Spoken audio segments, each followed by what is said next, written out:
नमस्कार मित्रों, स्वागत है आपका हमारे YouTube चैनल फरी ज्ञान ओखाराम में।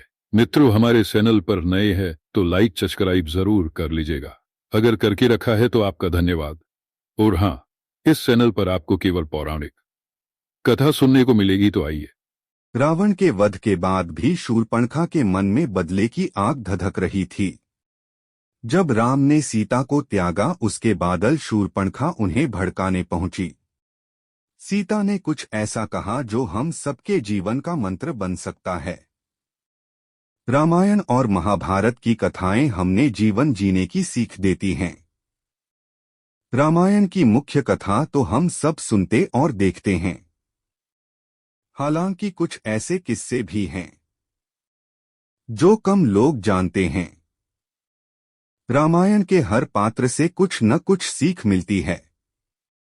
इसमें वर्णित घटनाएं भी हमें जीवन जीने और रिश्ते निभाने की कला सिखाती हैं। रामायण शूर्पणखा की भूमिका काफी अहम रही है। एक कथा के मुताबिक रावण के मरने के बाद शूर्पणखा सीताजी से मिलने पहुंची थीं। जाने वहां क्या, राम और रावण के झगड़े की जड़ शूर्पणखा थी। रावण के मरने के बाद शूर्पणखा का बदला पूरा नहीं हुआ था। जब शूर्पणखा को पता चला कि राम ने सीता को त्याग दिया है, उस वक्त उसने सोचा कि सीता के जले पर नमक छिड़कने का वक्त है। राम ने रावण का वध किया और वह अयोध्या लौटे तो उनकी प्रजा ने सीता की पवित्रता पर सवाल उठाया। पति का मान रखने के लिए गर्भवती सीता वन में रहने चली गई थीं। वह घने जंगलों में गईं जहां वाल्मीकि मिले। उन्होंने सीता को अपने पास शरण दी। जब सीता शांति के साथ वहां रह रही थीं, तो शूर्पणखा उनसे मिलने पहुंची। सीता का जीवन बदल चुका था। वह एक ऐसी महिला थीं जिनके पति ने इसलिए साथ छोड़ा क्योंकि वह किसी और पुरुष के घर पर रुककर आ रही थीं। इस बात से शूर्पणखा काफी खुश थी। वह उनका मजाक उड़ाने पहुंची गई। शूर्पणखा ने सीता के पास जाकर उन्हें याद दिलाया कि राम ने कभी उसका तिरस्कार किया था। आज सीता के साथ भी वही किया। उसने सीता को याद दिलाया कि दशरथ पुत्रों की वजह से उसे कितना कष्ट झेलना पड़ा।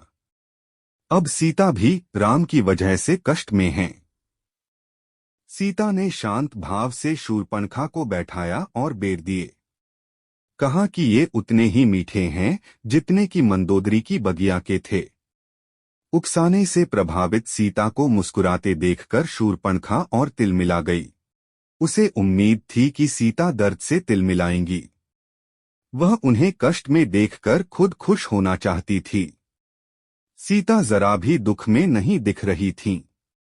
उन्होंने अपनी किस्मत और उस दर्द को स्वीकार कर लिया था। शूर्पणखा को तिलमिलाया देखकर सीताजी बोली, मैं अपने आसपास के लोगों से कब तक प्यार के बदले प्यार पाने की उम्मीद करूं?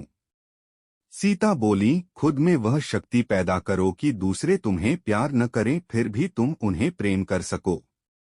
सीता को इतनी शांति से बातें करते देख शूर्पणखा परेशान हो गई।